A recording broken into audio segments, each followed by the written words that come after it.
जय यीशु की। मैं हूँ प्रियंका रामोर और आप देख रहे हैं रेडियो वेतासीशा की हिंदी सर्विस। कलीसियाई समाचार में आप सभी का स्वागत है। कलीसियाई समाचारों में प्रमुख है।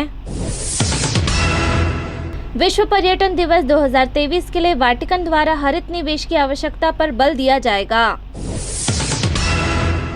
आर्चबिशप डोमिनिकन लूमेन ने कहा, मणिपुर राज्य में जातीय संघर्ष के पीछे छिपा एजेंडा विभाजनकारी विचारधाराएं हैं।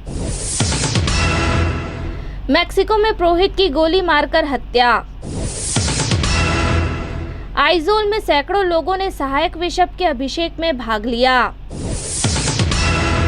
जेल में बंद 12 पास्टर और 9 अन्य को जमानत मिली।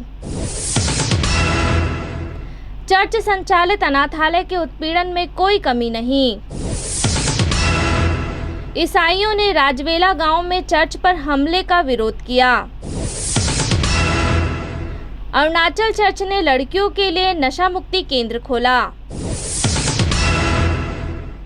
अब जानते हैं समाचार विस्तार से।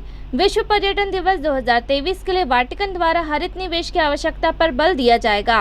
विश्व पर्यटन दिवस 2023 के लिए अपने संदेश में परम धर्मपीठ सुसमाचार प्रचार संबंधी विभाग ने इस विश्वास के साक्षी के रूप में कि प्रकृति हमें ईश्वर द्वारा सौंपी गई है, धार्मिक निवेशों के प्रति अधिक प्रतिबद्धता का आह्वान किया है।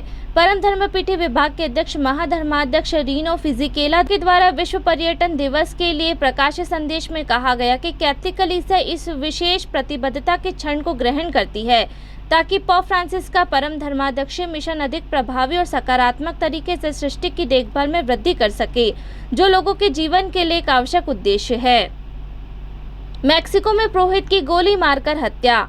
पश्चिमी मेक्सिको के अशांत मिचुकान राज्य में एक पुरोहित की गोली मारकर हत्या कर दी गई। ये पिछले 4 वर्षों में देश भर में 9वीं हत्या है। गोली मारकर हत्या की गई पुरोहित की पहचान जेवियर ग्रासिया विल्फान के रूप में की गई है, जो कि एक अगस्टीन धर्म समाजी है। राज्य अभियोजक के कार्यालय की खबरों के मुताबिक पुरोहित को उसके कार में कई बार गोली मारी गई। इस घटना की जिम्मेदारी किसी ने नहीं ली है और न ही अभी तक किसी को गिरफ्तार किया गया है। आर्चबिशप डोमिनिकन लूमेन ने कहा, मणिपुर राज्य में जातीय संघर्ष के पीछे छिपा एजेंडा विभाजनकारी विचारधाराएं हैं। इम्फाल के आर्चबिशप डोमिनिकन लूमेन ने कहा कि विभाजनकारी विचारधारा और एजेंडा एक जातीय संघर्ष का मूल कारण है, जिसके कारण मणिपुर में ईसाइयों के खिलाफ हिंसा और चर्चों पर हमले हुए हैं। आर्चबिशप लूमेन ने 24 मई को बताया कि संवैधानिक और लोकतांत्रिक मूल्यों के विपरीत छुपे हुए एजेंडे और विचारधाराएं अक्सर क्षेत्र और राज्य में घुसपैठ करती हैं, जो राज्य और क्षेत्र के शांतिपूर्ण सह अस्तित्व और धार्मिक सद्भाव को खतरे में डालती है। उन्होंने कहा, सांप्रदायिक सद्भाव और निहित स्वार्थों को बिगाड़ने के छुपे हुए एजेंडे वाली बाहरी ताकतों को पहचानना और उनका विरोध करना होगा।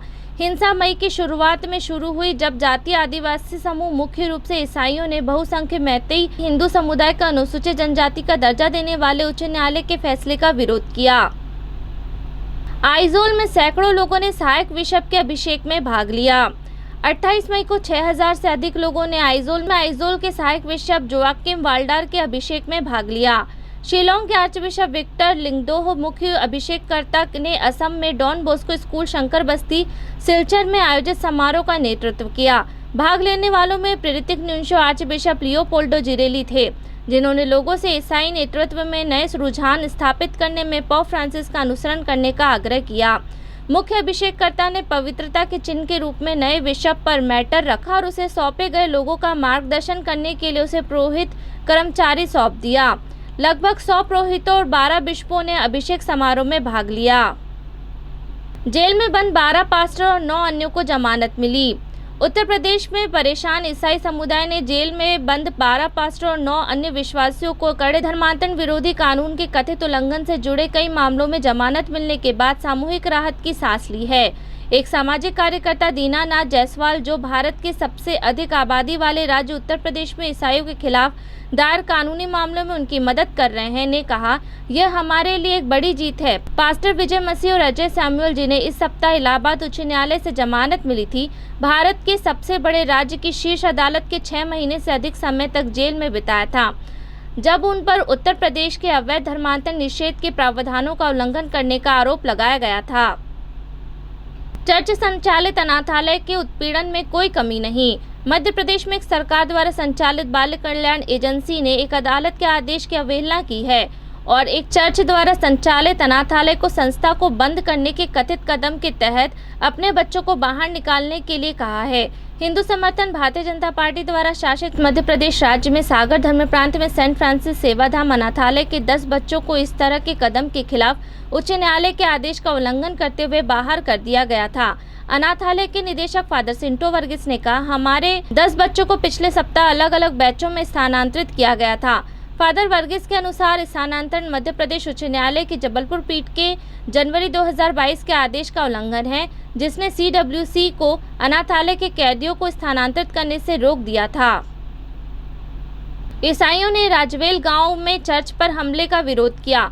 पंजाब के राजवेल गांव में ईसाई समुदाय ने 21 मई को निहंगों के वेश में व्यक्तियों के एक समूह द्वारा किए गए हमले का विरोध किया। हमलावर कुछ लोगों को घायल करने, वाहनों को क्षतिग्रस्त करने और खिड़कियों के शीशे तोड़कर भाग गए। समुदाय के सदस्यों ने हमले के खिलाफ विरोध प्रदर्शन किया। एक ईसाई गवाह ने कहा कि अपराधियों ने प्रार्थना सेवाओं के दौरान चर्च को निशाना बनाया। रिपोर्टर्स के अनुसार कृपाण चलाने वाले लगभग 15 व्यक्तियों ने ईसाइयों पर हमला किया, जिसके परिणाम स्वरूप कई को चोटें आईं और उनकी पवित्र बाइबल का अपमान हुआ। निहंगों ने ईसाई समुदाय पर जबरन धर्म परिवर्तन कराने का आरोप लगाया। उन्होंने धमकी दी कि अगर पुलिस हमलावरों को पकड़ने में नाकाम रही तो पूरे राज्य में धरना प्रदर्शन करेंगे। अमृतसर के वरिष्ठ पुलिस अधीक्षक सितंदर सिंह ने इस घटना पर गहरा दुख व्यक्त करते हुए इसे दुर्भाग्यपूर्ण बताया। उन्होंने कहा कि बयान लिए गए हैं और एक प्राथमिकी दर्ज की गई है, जिसमें शामिल व्यक्तियों को कड़ी सजा दी जाएगी। अरुणाचल चर्च ने लड़कियों के लिए नशा मुक्ति केंद्र खोला। अरुणाचल प्रदेश में युवाओं के बीच नशीली दवाओं और मादक द्रव्यों के सेवन से लड़ने के लिए अपने प्रयासों में मियाओ धर्म प्रांत ने लड़कियों और महिलाओं के लिए नशा मुक्ति केंद्र खोला है। 24 मई को चांगलांग जिले के नमफाई में ऑक्सलियम वेलनेस सेंटर खोलने वाले मियाओ के धर्माध्यक्ष जॉर्ज पल्ली पराम्बिल ने कहा, अरुणाचल प्रदेश में नशीली दवाओं की समस्या एक बड़ी समस्या है और यह राष्ट्र की भविष्य की संभावना को खिलाती है। सेलेशियन धर्माध्यक्ष ने केंद्र को अरुणाचल प्रदेश के सभी लोगों के लिए एक सपने के सच होने की परियोजना के रूप में वर्णित किया है। विशेष रूप से पूर्वी भाग में हमें उम्मीद है कि लड़कियों के लिए यह सुविधा न केवल लोगों को नशे की लत से बाहर लाएगी, बल्कि पूरे अरुणाचल प्रदेश में लोगों के समग्र स्वास्थ्य में भी योगदान देगी। इसी के साथ कलिसिया समाचार समाप्त हुए। अगली बार फिर मुलाकात होगी नई खबरों के साथ। नमस्कार। रेडियो वेरितास एशिया आपके लिए लेकर आए हैं RVA mobile app. RVA mobile app पर हमारे विभिन्न प्रकार के कार्यक्रमों का लाभ लें, हमसे जुड़े और एशियाई ईसाईयत की आवाज का हिस्सा बने। आज ही ऐप स्टोर एवं प्ले स्टोर से RVA मोबाइल ऐप डाउनलोड करें।